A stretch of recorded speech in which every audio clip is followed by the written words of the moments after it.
We've got Justin Lawman on the phone with us to talk all things politics and prophecy. Justin, are you there with us this morning? Yes, Lawson. How are you, mate? Oh, yeah, I'm killing it. And you got Dan, have you there? I saw a message from Daniel that I didn't see till this morning. Sorry, Dan. That's all right. No worries. Hey, happy birthday for last week, Justin. Yeah, thanks, mate. No worries. Old bloke, 56. Oh, mate. Spring chicken in terms of eternity, but, you know. Yeah, that's right. We actually have a run of birthdays, Justin and Lawson. You kick us off, then I'm next, and then Lawson finishes off with the great disappointment. Yeah, that's right. Is that right? Yep. October 22. October 22, baby. Yep. My mum's October 22. Oh, cool. Everyone has like someone that they're related to. Well, everyone that's up with Christian history in the 1800s has, you know, they'll always tell me, oh yeah, I've got this person, they're great disappointment too, October 22. You know, it's easy to remember. But, hey. Producer Shell, are you in October at all? No.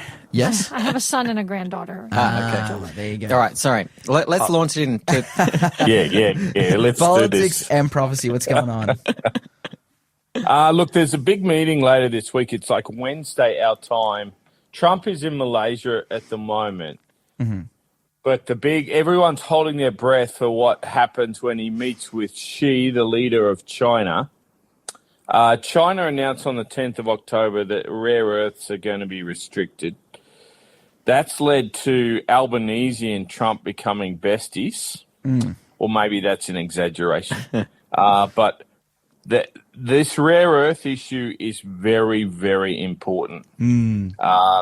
America has a lot of issues with China over fentanyl. They're not buying any farm produce all of a sudden from the United States, which is really putting some pressure on those farming areas of the U.S.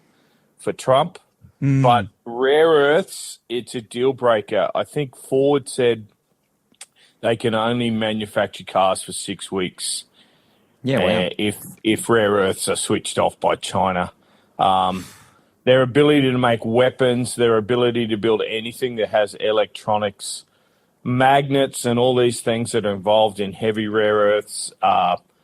This is a big, big, big deal. And that's why we signed a deal with Albanese and Trump that Trump let the cat out of the bag. He said we could get this in 12 months, get this online.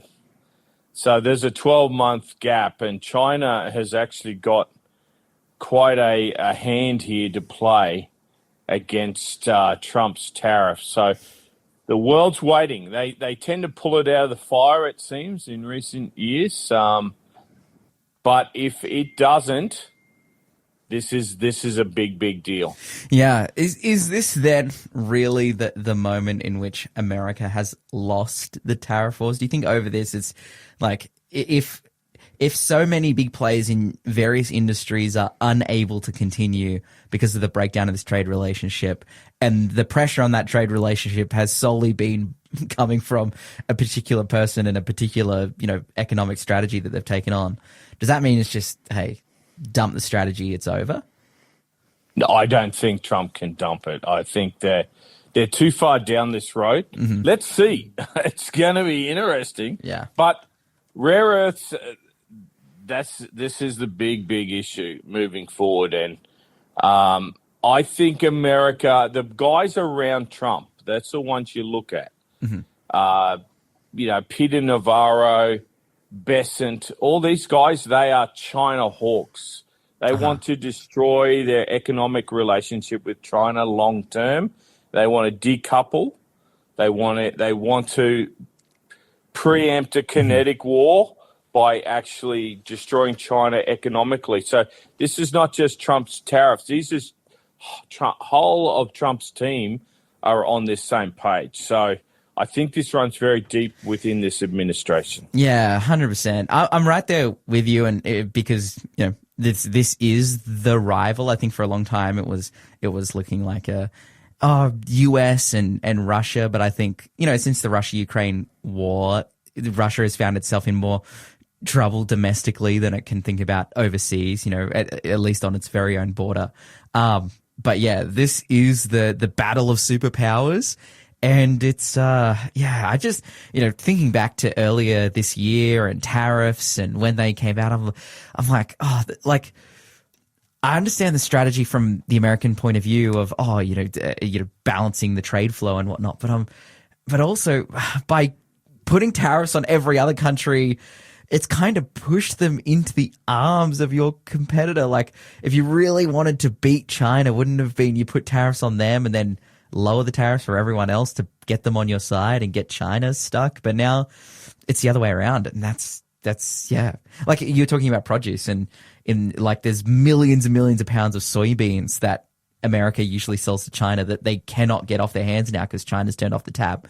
And now China's going to Brazil to get their soybeans. And guess who the American government put a tariff against as well? Brazil. Like, you've just pushed everyone away rather than brought them onto your side against China. It's heavy times.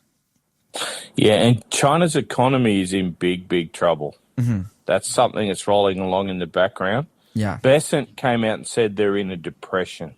Yeah, wow. Now, he's not a hair on fire guy. He's a pretty calm operator. Mm-hmm. That's a big statement. So there's some big stuff going on behind the scenes that we're going to see play out later this week. Yeah. Oh, absolutely. Man, heavy stuff. And I guess, for us as Christians, as followers of Jesus, we're looking to heaven. We're looking for something greater because we're seeing, hey, the biggest systems are failing. Collapsing. It seems to me like this would all go pear-shaped pretty quickly, but for Revelation 7 verse 1, is it, where it says that God is holding back the four winds of strife? Holding back the winds of strife, yeah. And look, America wins, remember. America's the last superpower on earth. That's Bible prophecy. So let's see what happens. Yeah. The Irish have had an election over the weekend, guys. Yeah. Presidential election. Uh-huh. Fascinating result. So tell us about it. A lady has won. I think it's Connor. Yeah, Catherine Connolly. Connolly is an independent, was Labor Party, associated with the Communist Party now. Yeah, well. Pretty radical. Sinn Féin and the left side of politics came together. But here's the thing. Only 40% of the population turned out to vote. Really? Of those that could. Yeah, wow. And they're saying it's around 13.5% was a protest vote. They've glued pictures on the thing. They've written all over it. A lot of people voted for Donald Trump. It was like there was a real protest vote. One of the biggest in certainly European history, certainly Irish history. The issue is immigration for the Irish, and neither party would put up candidates that had an alternative. And so this lady that's just won the election, basically 75% of the country has not voted for her. Wow. Yeah, right. So there was no viable right-wing alternative? Correct. There was no one that had the position, the populist nationalist position on immigration.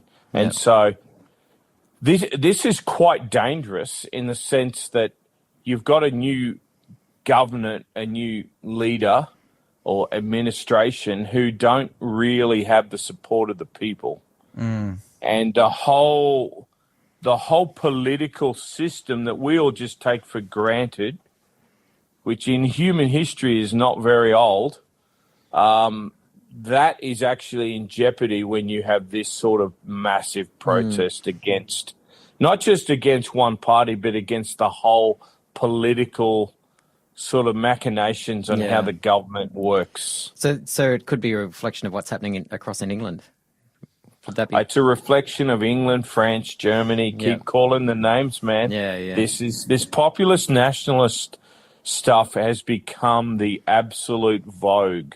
What Trump has done in the States is sweeping the world, and it's sweeping Europe. It really is. Yeah, absolutely. And we're seeing another example here of the incumbent party being absolutely, swept by a newcomer coming in. And, in that kind of vein, in that kind of style that we've seen since 2016, but really ramp up in the last couple of years of elections where the incumbent has failed to secure their seat. I think Australia being one of the only elections in the world where the incumbent has stayed in. Yes, and it's wow. And here we go. Let's see what happens. Barnaby's apparently jumping ship, and Wow. The Libs and National, the coalition's in all sorts of trouble. Yeah. Under Susan Ley. Yeah. Let's see what works out here. But I would not be shocked to see that in Australia we also get another manifestation of a populist nationalist movement. Yeah. Well, we've had some attempts, but they've kind of they've failed. I'm thinking, what's the guy? Please Clive explain. Palmer. Clive Palmer. Please explain as well. Is the other one. Pauline Hanson and One Nation. Got a question in from Conrad on the text line. He says, "Ask Justin about King Charles praying with the Pope. Is this a real sign of the times?" God bless you, Conrad. Good to hear from you, mate. He's a colporteur extraordinaire, Conrad. Yeah. Awesome. If that's the same Conrad, I'm sure it is. Maybe. Yeah, look, it is. And look, the ecumenical movement is well and truly become the norm now, where back in the day, these were wars. Yeah. The Protestant-Catholic divide is non-existent now. Mm-hmm. The Lutherans have shared the Lord's Supper, whatever we'd want to call it, with the Catholicism. All of the things that Luther broke with have just been obliterated. Yeah. And Literally. King Charles, of course, the head of the Church of England. Dude, 2017 500th anniversary of the Protestant Reformation and of Martin Luther nailing the theses to the door of Wittenberg College, the 99 theses. Lutheranism recanted and said, "Oh, actually, no, we'll come back. Everything that Luther stood for, we don't care anymore." That was a mistake. That was a massively, mistake. massively. So, in the political movement of the populist nationalists, they take Christian nationalism as their motto in the West. Mm-hmm. That's a combined. There's no distinction there between Protestant, Catholic denominations. Yeah, right. It's just, are you Christian or you're Islamic is like the catch cry in Ireland at the moment. You've got Sinn Féin and the Orangemen marching together against immigration. Wow. These guys, the troubles of Ireland were these two teams killing each other, Protestant and Catholic. Now they've united in Ireland to stop immigration, this unfettered immigration. So that's a sign of the times for sure. Yeah, right. Yeah. Yeah, absolutely. Man, it's all happening. It's all happening. This idea that Canadians, I've got to mention the Canadians because Doug Ford, the leader of Ontario province, has decided let's spend $75 million of ads against tariffs using Ronald Reagan's voice. Oh, I saw this. Yeah. In Republican districts with Trump's districts. So Trump was kind of not impressed. And he has severed all trade negotiations with Canada now.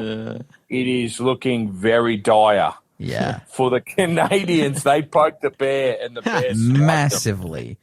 They poked the bear. Especially, I find that a little bit unethical even, to do a posthumous AI deep fake using someone's voice. I'm like, isn't that kind of offensive? Like, hey, in terms of the political issue that they're talking about, go hard, do whatever you like, but just the methods of getting there, I'm a bit like, yikes. He didn't run the ads in Canada. He's running them. In the United States, man. That's poking the bear, man. Yeah. If you've ever poked a bear, that's poking the bear. Oh, Justin, it seems as though it's all happening, but we have a place to look, which is towards Jesus, towards heaven. And thankfully, the Bible lays it all out. Yeah. Absolutely. Justin, thank you so much for joining us this morning, giving us some insight into what's happening around the world.